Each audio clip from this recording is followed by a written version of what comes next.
아침에 샌드위치 먹는 거하고 저녁에 과천에 가서 고기 특활비나 업무 추진비로 뜯어 먹는 거하고 소고기 먹는 거하고 그러면 뭐는 기소를 해야 되고 뭐는 기소를 안 해야 돼?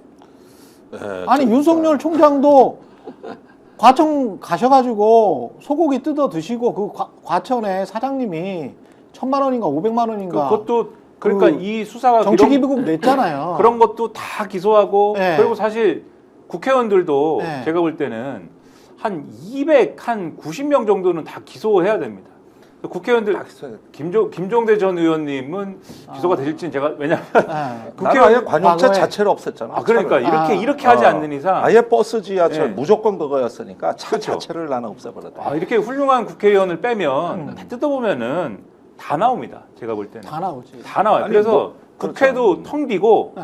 제가 이런 식으로 근데 진짜 그런 나라를 한번 만들어 보자는 취지로 한 거냐는 거예요. 제가 계속 말씀드리는 거예요. 그런 취지로 한 거냐? 그런 취지로 한 거라 그러면은 그럼 한번 도덕적인 나라가 한번 돼 보자 그러면. 아니 근데 그러려면 본인의 과거가 도덕적이었어야지. 그렇죠. 내가 대통령 사퇴하겠다. 네. 대통령의 사퇴를 나도 기소해라. 뭐 그런 거냐 이게. 본인은 검사장, 검찰총장 하면서 특활비, 업무 추진비 지금 영수증도 제대로 못 냈던 사람이 그러니까 이런 짓을 하고 있으니까 본인이 뜯어 드신 소고기 갈비대를 생각하시고 지금 그러니까 진짜 검찰은 진짜 당신들 그 특활비 영수증이나 내십시오 진짜. 제가 아유, 너무 정말. 이 정치가 극단적으로 가는 거 굉장히 예. 싫어하고 비판도 하고 경계하는데 예. 그냥 다 깎아야 되겠다 특활비 영수증 처리도 못하는 거. 그래, 아니 이게 차라리 다 우리 다 청렴하게 아니, 삽시다. 니들도 다 그러면. 그 무슨 생일에 무슨 예. 케이크 사 먹었잖아 그걸로 다 나왔잖아. 예. 그러고 이거를 하는 게 맞냐고. 그러니까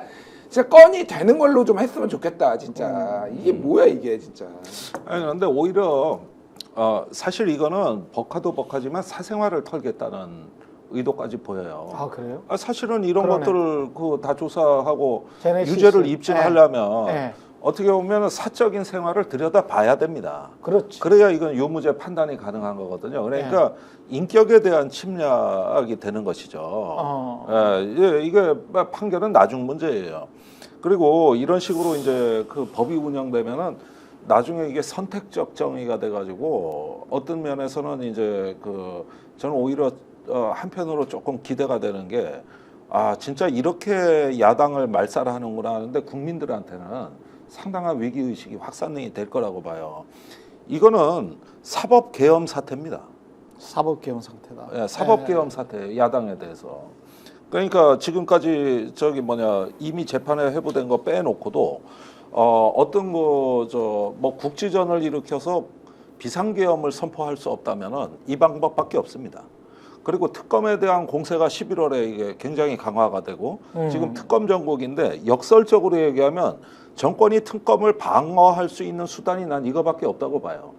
그러면서 이제 국민들에게 비춰지는 것은 예. 법적인 판단은 둘째 문제고 이 전반적으로 정치가 이런 어떤 사법계엄 같은 이제 군인이 총칼 들고 계엄하는 게 아니라 검사가 계엄령을 선포하는 이런 나라에 살고 있다는 걸 오히려 널리 알릴 수 있는 기회고 두 번째가 내가 이게 인도에서 비슷한 사례를 보는데 거기 마흘 간디라고 하는 예. 야당 대표가 명예훼손으로 2년형을 받고 의원직이 박탈됐습니다.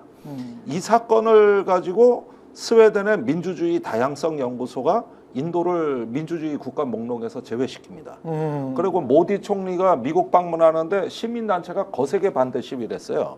그러니까 결국 대법원에서 뒤집혀서 다시 무죄 판결이 되고 야당 대표를 복권시켜줬어요. 예. 그런데 이게 지금 세계적으로 민주주의 후퇴하는 데가 다 법적 권위를 전부 앞세워서 하는데 거기에 그 야당 대표 판결한 유죄 판결 내용이 이재명 대표하고 비슷해요. 딱 한 문장이었어. 한 문장. 왜 모든 도둑놈들은 성이 모디냐. 이렇게 되니까 인도에 모디성을 가진 사람이 400만 명이거든. 그 400만 명의 명예훼손을 한 걸로 됐기 때문에 총리를 비판한 게 아니라 그걸 명예훼손으로 해가지고 2년 중형 선고가 가능해진 건데 이거를 그 스웨덴 연구소는 대표적인 민주주의 타락으로 봅니다. 민주주의가 상권 분립이 악용이 됐을 때 이렇게 나타난다는 거죠. 예. 그리고 모디가 법원을 검찰을 장악하고 그래가지고 결국은 그 나라의 국격이 추락을 한다. 그러니까 우리가 지금 이게 난 뭐 이재명 대표와 민주당의 위기, 난 이런 얘기 다 빼고 예. 한국 민주주의 문제로 인식될 가능성이 높다는 거예요. 이게. 한국 민주주의의 위기의 연속 선상인 거죠. 그 네. 뭐 야스차 민주당이나 뭉크라든지 뭐 이런 예. 사람들이 쓴 책을 가지고 지난 정권을 많이 비판을 했거든요. 비자유주의적 민주주의 뭐 이런 개념을 예. 들어가지고 국민의힘이나 이쪽에서. 근데 오히려 이 정권에 대해 이제 적용하기에 좋은 틀이라는 생각이 드는 게 지금 말씀하신 것처럼 법적인 개념, 법적 권위를 가지고 이제 여러 가지 정치적 상황에 대한 돌파나 이런 거를 자신들이 민주적 권력을 통해서 그 법적 권위를 활용하는 것을 위임받았다는 논리를 가지고 지금 활용하는 것이잖아요. 예. 오늘도 사실 또 새로운 어떤 그러니까 저는 요 지금 정치적 위기를 돌파하기 위해서 결국은 뭐 한국 사회에 이제 그 유구한 전통이기도 합니다만 정치적 위기 상황에서는 이제 전 정권 수사 또는 이제 사정 이런 걸 가지고 돌파하는 전통이 또 있잖아요. 예. 결국은 그 방식이 작동을 하는 건데 어. 오늘도 그 얘기 나오지 않습니까? 전 정권에서 이 사드 배치를 이 계속 이제 지원했다? 그렇죠 지연시키기 위해서 무슨 뭐 이걸 유출해가지고 환경영향평가. 그렇죠 이걸 지연시키는데 수를 쓰고 또 일부 정보를 유출하고 뭐 이런 것들을 수사해라 감사원이 수사를 전 정권에 대해서 의뢰했다. 정의용 전 안보실장에 대해서 수사해라. 이게 이제 작동을 또 해가지고 전 정권 수사의 목록 중에 하나를 또 늘리고 그다음에 지금 이제 문재인 전 대통령이나 문다혜 씨나 이런 아니 것 설사 그랬다고 요런 하더라도 건에 잠깐만요. 대해서. 설사 그랬다고 하더라도 사드 같은 경우는 그건 정책. 미 중간의 어떤 외교 전략으로 지난 정권에서 야 요거는 좀 늦추면서 시간을 보는 게 우리 국가 이익에 훨씬 더 맞는 거 아니야? 그러면서 환경평가를 조금 더 혹독하게 해보는 쪽으로 가는 게 낫지 않을까? 그렇게 생각할 수도 있는 거 아니, 아니야? 그 실제 그렇게 된 거예요. 아니 그래서 그렇게 판단한 게 환경영향 잘못이야? 평가, 아니 그거를 법적으로 재단한다는 게 말이 돼? 그 조선일보 네. 보도에 의하면은 그것만으로 말씀하신 대로 그건 예를 들면 뭐 통치행위라든지 이렇게 그렇지. 넘어갈 것 같으니까 어. 거기에 대고 또 무리수를 얘기하는 게 뭐냐면 무슨 일부 정보를 유출했다 뭐 이런 게 또 그런 걸 갖다 붙인 게 있어요 지금. 그래가지고 해도 너무한다. 그런 걸로 시작을 해가지고 이상한 결말로 갈 것 같은데 네. 어쨌든 그걸로 해가지고 그거에 덧붙여서 문재인 전 대통령 뭐 그 이상직 전 의원 등장하는 그 사건 있지 않습니까? 예. 그 사건 그다음에 문다혜 씨의 뭐 이 숙박업소로 활용한 그 아마 에어비앤비 뭐 이런 내용인데 그런 거 다 끄집어내고 그동안 홀딩 시켜놨던 수사 있지 않습니까? 그런 거 다 지금 이제 속도를 붙여가지고 갈 것 같거든요. 그러니까 전 정권 수사를 막 집어 던져가지고 이 지금 상황을 돌파를 하면서 원래 한동훈 대표가 그동안 자기 광내는 데 썼던 나는 윤석열 대통령이 잘못한 거에 대해서는 좀 얘기도 할 수 있어요. 요거는 잠시 묻어놓고 이제는 당정 일체로 간다. 이렇게 돌파하는 전략을 지금 쓰면서 결국은 법적권에 의존하는 이런 모델로 간다. 이게 전형적인 권위주의적 정권 또는 권위주의적 정권이라고 우리가 굳이 부르지 않아도 거기서 예를 들면 이 사람들이 우리는 민주적으로 하고 있어요라는 핑계를 대더라도 적어도 비자유주의적인 민주주의 체제가 하는 그러한 것과 유사한 어떤 행태를 보이고 있다. 거기 규정에 딱 맞는다. 아까 김 의원님이 말씀하신 사법계엄 사태라는 그 단어가 저는 완전히 확 끌려요. 사법계엄 사태라는 게 계엄이라는 게 이게 어떤 군사적 계엄뿐만이 아니고 진짜 법으로 이렇게 탁탁 재단하기 시작하잖아요. 그러면은 성경 읽어보신 분들은 알겠습니다만은 그 예수님한테 가장 핍박을 준 사람들이 율법학자들이거든. 네. 야, 왜 안식월에 너네 제자들 먹게 그치. 했어? 음. 그거 법 위반이잖아. 그렇지. 그러니까 사람과 인간과 그때 상황과 순리와 어떤 연민과 사랑과 뭐 이런 어떤 보편적 가치와 그리고 인간에 대한 존중은 사라져버리고 야, 너 법 지켜야지 임마. 왜 법을 안 지켜? 이게 율법주의자들이거든요. 근데 그렇게 하면 사람들이 완전히 요 정신적으로 딱 통제되지. 통제됩니다. 그 안에 딱 갇혀버립니다. 그 얘기. 그게 계엄이에요. 그게 계엄. 정신적 근데 틀 안에 갇혀지는 거예요. 그게. 그게 뭐냐면은 예. 막수유라는 단어가 있어요. 예. 아마도 죄가 있을 것이다. 아마도 죄가 없다는 증거가 없다.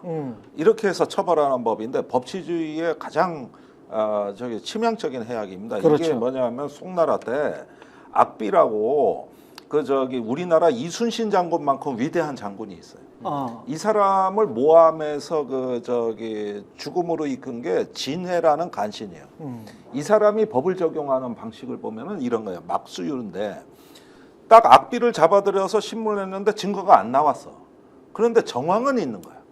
그러면은 이게 역모의 뭐 정황인데 증거는 없어요.